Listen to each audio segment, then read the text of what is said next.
Well, hello everybody. I'm happy to be here tonight. 4 years ago I knew about donating blood, and I'd even given a pint once, like back in the early 80s in college when the Bloodmobile was on campus. And I knew it was important to donate, and I had an aunt that had donated regularly, and still does. But it just wasn't a priority, and I never quite got around to donating. And then all that changed. It became kind of personal. I'd like to introduce you to my daughter. This is Forrest. She can't be here tonight. She's off in Connecticut tonight. This was taken a couple months ago on the night of her graduation from South Eugene High School. She graduated South in IHS. Forrest has received blood and platelets. In May 2008, she was running hurdles on South's track team. It was her freshman year of high school. And she told me she was getting winded just during warm-ups. And then she also had a lot of bruises on her shins, and I presume they were from the hurdles, although she said the other kids weren't banged up like that when I asked. And then that winter, looking back, I realized she'd had one cold after another, and it was all kind of like, kind of curious. So we made an appointment at the doctor, and he said she was anemic, and he put her on iron. And a week later, we were referred up to Dornbecker for a bone marrow biopsy and evaluation. She was diagnosed with aplastic anemia. Aplastic anemia is kind of rare. It's about 3 to 6 people of all ages in a million get it. It's a bone marrow failure disease. Her marrow wasn't making enough cells, all of the cells, blood cells, red cells, white cells, and platelets. So that was in May. She got diagnosed. Within 3 months after that, right about the start of her sophomore year in high school, it had progressed from moderate aplastic anemia to severe aplastic anemia, and she needed her first transfusion of red cells. She got her first transfusion up in Portland because they wanted to keep an eye on her in case she had a reaction, and it all went well. It was a little bit freaky thinking, oh my gosh, other people's blood are keeping my kid alive. But we got through it. And then in November of that year, she needed a few more. That was like in September. She might have needed a transfusion after that. I don't have all the dates. In November, she was admitted on Election Day. We watched the returns up there when Obama got elected. She was admitted to Dornbecker for an 8-day immune suppression regimen that works about 50% of the time to help with aplastic anemia. She was up there for 8 days. When she got home, she needed transfusions of red cells, platelets, or both at Riverbend weekly for about a month or so. And she was out of school until the start of the second term of her sophomore year in February. Her counts remained okay that spring and summer until July, and then she stopped on one of the meds she was on.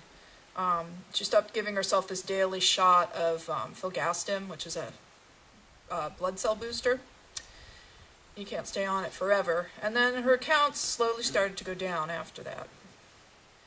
So in January of 2010, she needed transfusions again. And we were going to Riverbend about every 2 or 3 weeks for platelets, red cells, or both.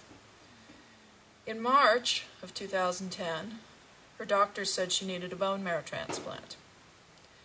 And in April, a bone marrow evaluation showed there was an abnormality in her marrow cells, and her diagnosis changed from aplastic anemia to MDS, which is also known as myelodysplastic syndrome.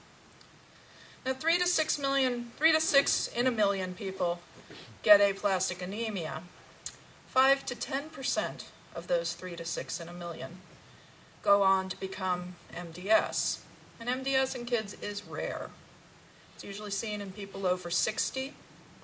It's also used to be known as smoldering leukemia. And the kind of MDS that Forrest had would have become an aggressive acute myeloid leukemia within months. So none of our family members matched for marrow donation. They found a match in the registry, and she got a bone marrow transplant. It was actually a peripheral stem cell transplant, which is, they're used interchangeably. It just depends on what product they give. And for MDS, it's preferred that they filter those life-saving stem cells from the blood and give the donor the blood back, rather than taking the actual marrow, which is full of stem cells also. And just, I'm kind of an info geek. Stem cells are fascinating. They make new marrow, they have all the information to completely make a new immune system for someone.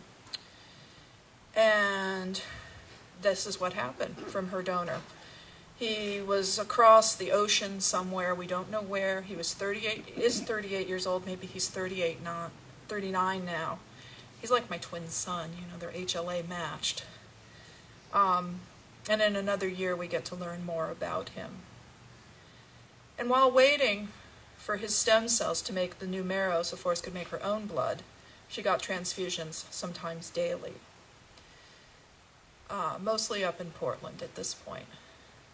Her most recent transfusion was about a year ago, and it was of her donor's blood type, type O. Before that, they were of her own blood type, which was type A, and so she has a new blood type now.